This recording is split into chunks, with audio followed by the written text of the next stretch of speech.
In a world drowning in noise, where every headline hides a missing truth and every narrative leaves a trail of unanswered questions, the Missing Dots steps into the shadows to connect what others ignore. Here, we dissect history, faith, power, and the human mind with forensic precision, exposing the patterns, the contradictions, and the hidden architecture beneath the stories we were taught to accept. If you're ready to challenge the official version, confront the uncomfortable, and follow the evidence wherever it leads, then welcome, you've just entered the Missing Dots. You know, just sitting out here in the courtyard with you today and with our listener, it's really peaceful after the prayer. When it gets this quiet, I think it's really easy to just romanticize history. Yeah, absolutely. I mean, you hear the recitation echoing off the walls, and you naturally just focus on the spiritual beauty of it all. Right. We almost naturally picture this, this quiet scribe sitting peacefully under a palm tree somewhere, maybe holding a feather quill, just quietly writing everything down in a single calm afternoon. Like a movie scene. Exactly. But the actual raw physical reality of how this text was compiled, the logistical nightmare of it, it's something most people, they never really think about. I'm so glad we are getting into this today, because you and I have been looking through these historical records, and honestly, the sheer scale of the material operation is just blowing my mind. It really is staggering once you look past the familiar stories. Right, because we're trying to figure out how this text physically made it into our hands. So yeah.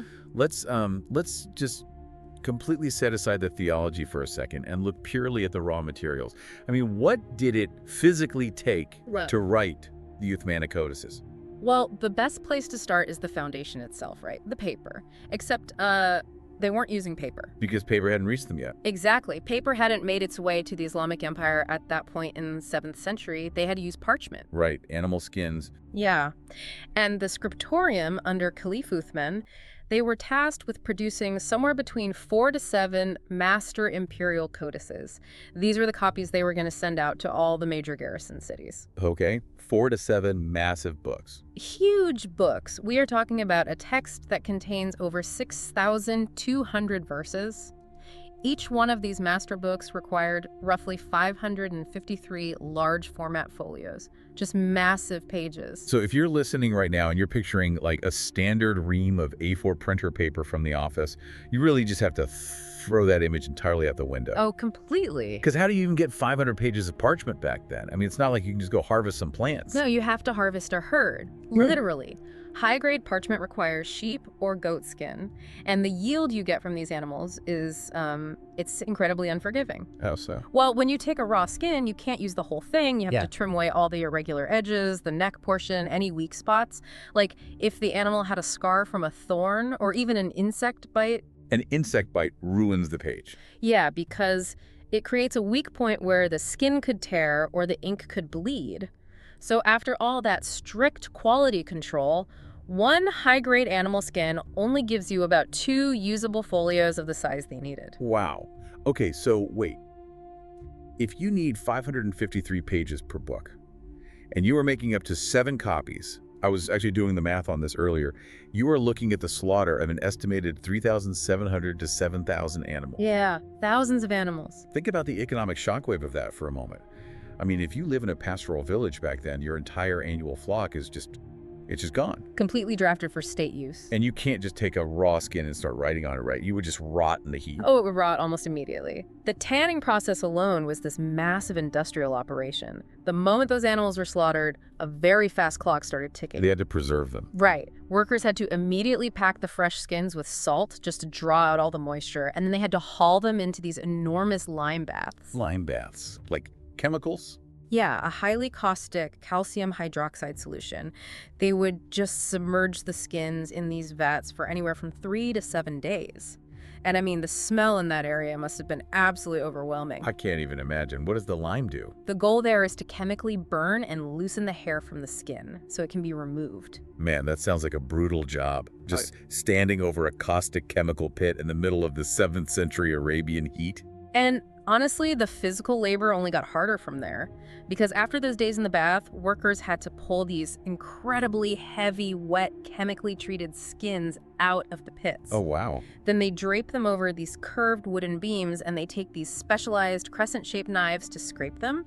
They have to scrape away all the hair and the outer layers of skin without ever piercing the thin, delicate membrane underneath. So it takes a ton of skill. Because if you slip... If you slip and cut a hole, that entire skin is totally useless for an imperial text. You just wasted a sheep. And after all that scraping, still wet. Yeah, so then they have to stretch it. They pull it incredibly tight across these massive wooden frames. It has to dry under immense physical tension so all the collagen fibers align properly. Right, to make it flat. Exactly.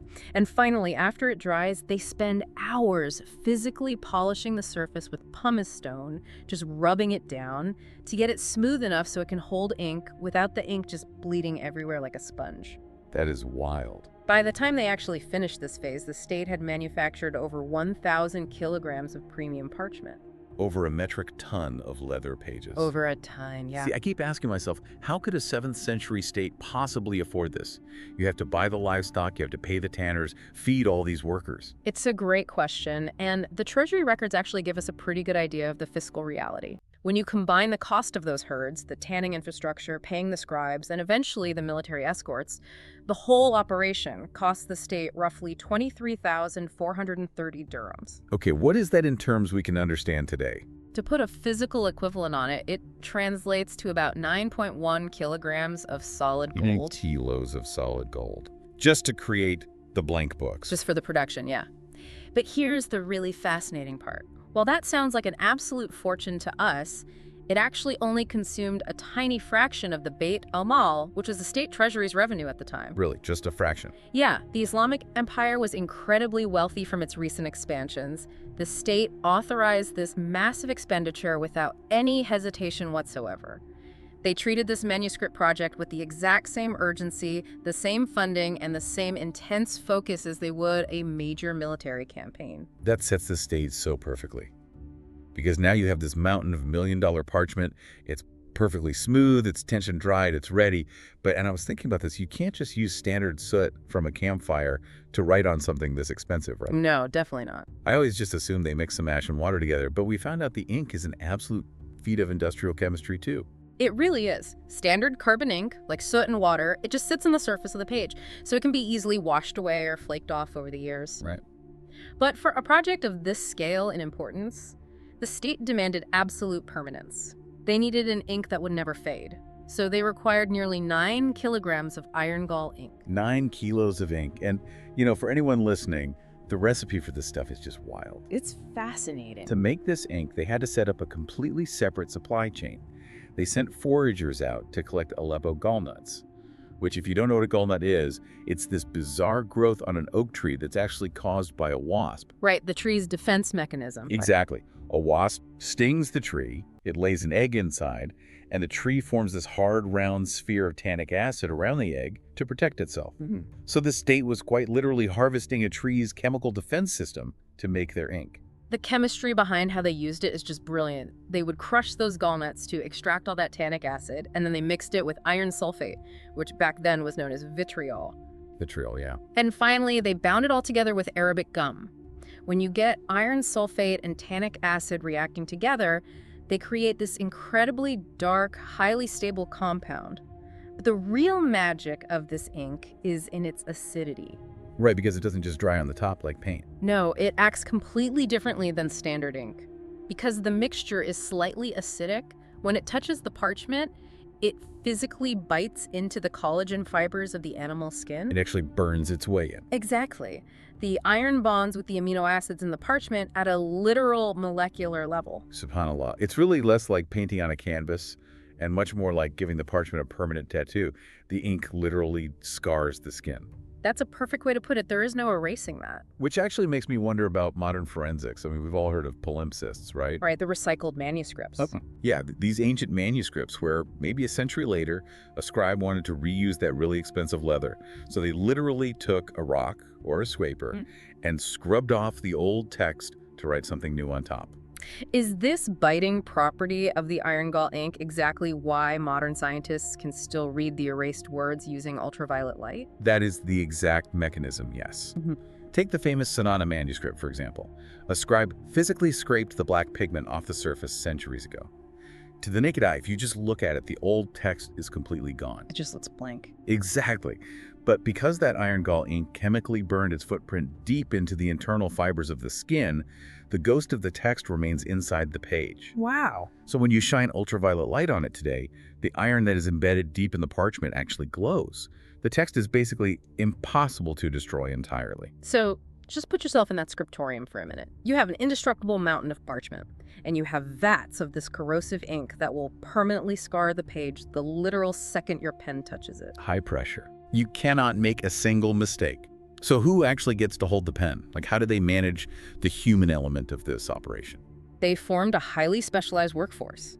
Zayd ibn Thabit was placed in charge of the whole thing, and he managed a dedicated team of 29 people. 29 people. Yeah, you had master scribes, you had verifiers, and all the support staff handling the materials, and they were operating in an absolute pressure cooker. This entire operation, all those thousands of pages, it was completed in a compressed window of only about 50 to 80 days. That is incredibly fast. Yep. But how do they ensure no one just, made something up or accidentally misremembered a word while they were writing at that speed? They instituted this ruthless quality control system. It was based on a strict two-witness rule. How did that work? Basically, a scribe was not allowed to just write down a verse straight from their own memory. Even if every single person in that room knew the verse perfectly by heart, no written fragment was accepted into the master codex unless two independent witnesses physically brought forward an older piece of leather or bone and swore they saw it written down in the physical presence of the prophet. Okay, I want to push back on this a little bit, or at least play devil's advocate for a second. Sure. Because we know the early Muslim community had thousands of hufaz, right? Yes. These were living, breathing human beings who had memorized the entire Quran perfectly by heart. So if you have thousands of people walking around with the text fully secured in their minds, why go through all this trouble? Why spend the gold, slaughter all those sheep, and race against the clock for 50 days? Why not just rely on the memory of the community? It's a fair question. The answer is that memory had suddenly become a massive geopolitical vulnerability. Really? How so? To understand why Uthman ordered this right then, we have to look at the Armenian campaign crisis. The Islamic Empire was expanding very rapidly, and you had soldiers from the garrison cities of Syria fighting shoulder to shoulder with soldiers from Iraq on the very distant frontiers of Armenia. Right. Far from home. And they were reciting the Quran in slightly different regional dialects, which the prophet had originally permitted. Oh, okay. But these frontier soldiers out in the camps, they didn't know that. A soldier from Syria would hear a soldier from Iraq reciting a verse with a slightly different vowel sound, and they immediately accused each other of altering the word of God. Oh man, so they thought the other guy was making it up. Exactly. The arguments escalated quickly. These military camps were literally on the brink of civil war over how to pronounce the text. That is terrifying. Because if you are Caliph Uthman and you're sitting all the way back in Medina, you realize your entire army is about to tear itself apart from the inside. Yes. The empire was fracturing along tribal and linguistic lines right before his eyes. Uthman realized that a unified, physical, written text was no longer just a nice archival project to have in the library. It was survival. It was an urgent counterinsurgency measure. It was the only way to stop the sociological fragmentation of the state. He needed a central, tangible, physical anchor that everyone had to submit to. But wait, this actually brings up a massive logical puzzle to me. What's that? You just said the prophet originally permitted the Quran to be recited in different dialects to accommodate the various Arab tribes. Yeah. The scholars call these the aruf, right? Yes, exactly. So if the prophet explicitly said these different pronunciations are valid, how does a scribe back in Medina unify a text physically without completely wiping out those valid ways of reciting it? Yeah. I mean, if I spell the word color with a U, I'm basically telling the Americans they are wrong. Yeah. If I spell it without the U, I'm telling the British they are wrong. How did they possibly solve that problem on the page? They solved it through a brilliant architectural feature of early Arabic writing. They standardized the spelling to the Qurayshi dialect, which was the dialect of the prophet. but they wrote it as an intentionally dotless and unvoweled consonantal skeleton. This is what we call the rasm. So for anyone listening who doesn't read Arabic, can you explain how an unvoweled skeleton actually works? Like, give me an analogy in English. How does taking information away actually accommodate different readings? Sure. Think about the English consonants R and D, just those two letters written on a blank page. Depending on the oral vowels you naturally apply from your own dialect, that exact same skeleton could be read out loud as read, read, rode, or rid. Oh, I see. Early Arabic took this even a step further. They didn't just leave out the vowels, they actually left out the dots that distinguish certain consonants from one another entirely. So it's literally just a shape on the page. Yes, think of a simple tooth shape, like a little curve. If you put one dot under it, it's a B. If you put two dots over it, it's a T. By leaving the dots off entirely, the skeleton becomes this multivalent substrate. A multivalent substrate, meaning it holds multiple values. Exactly. A single visual framework on the page could perfectly accommodate multiple valid oral recitations. The physical letters provided the strict, undeniable boundaries, but the local oral tradition provided the breadth to bring it to life in their specific dialect. The ambiguity on the page was a deliberate feature, not a bug. That is genius, truly. But what about the actual spelling differences? Yeah. Because I know classical scholars like Aldani, they spent years cataloging the official copies that were sent out to Kufa, Basra, Damascus, and Medina. Yes, he did. And they noticed that a word might have an extra consonant in the Syrian copy that just isn't there in the Medinan copy. A skeptic might look at that and say, see, the scribes were just exhausted. They made typos. They failed to make exact clones of the master copy. It's really easy to assume they are typos if you are looking at this through the lens of a modern printing press, where every single book on the shelf is supposed to be absolutely identical. Right. But those orthographic variations were intentional, highly calibrated adjustments.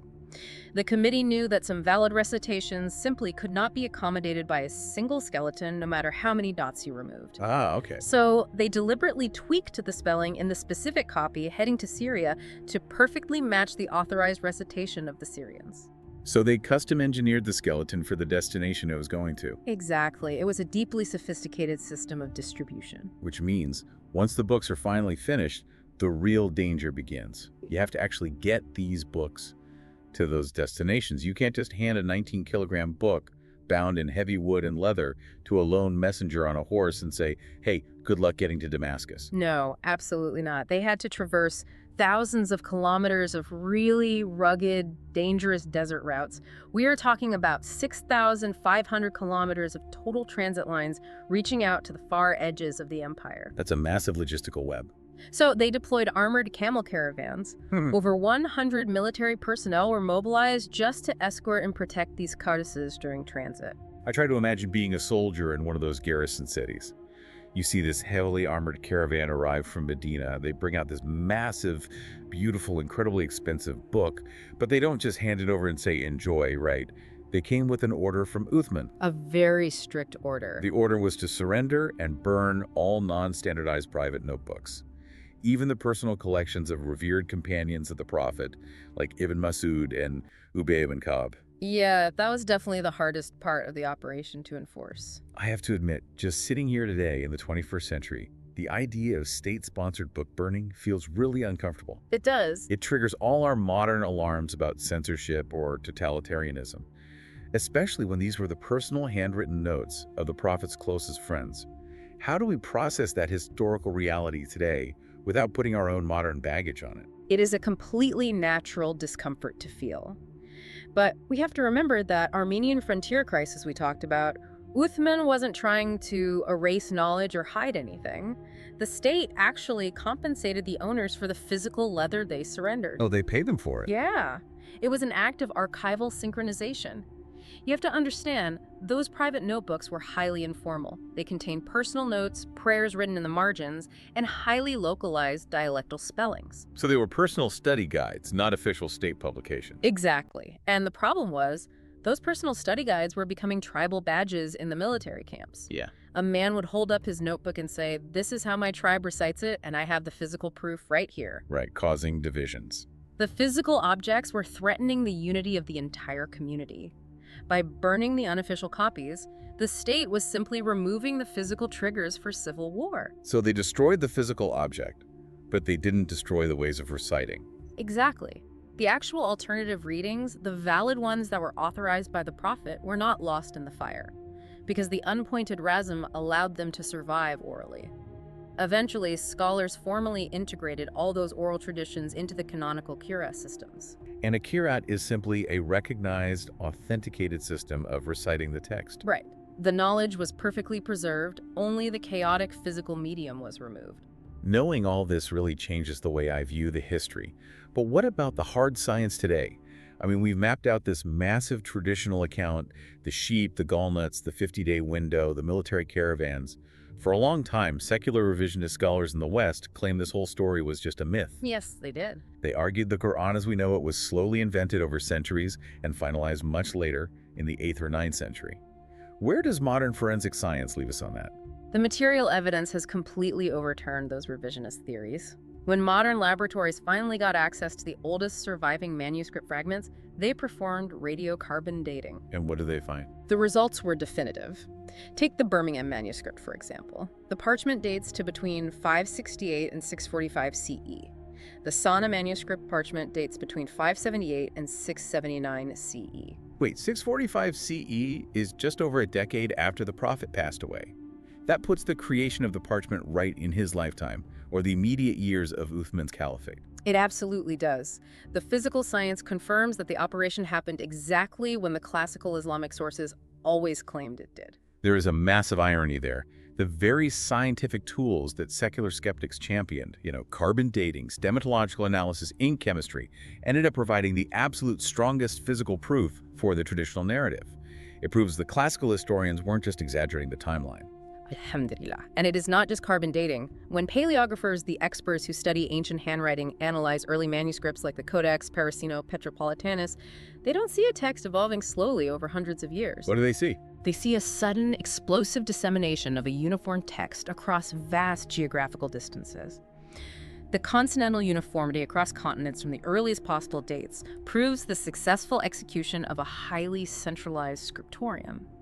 That kind of sudden standardization could not have happened organically over time. It required a massive state mandate. The courtyard gets quiet again. Yeah. This just leaves me with a really profound thought.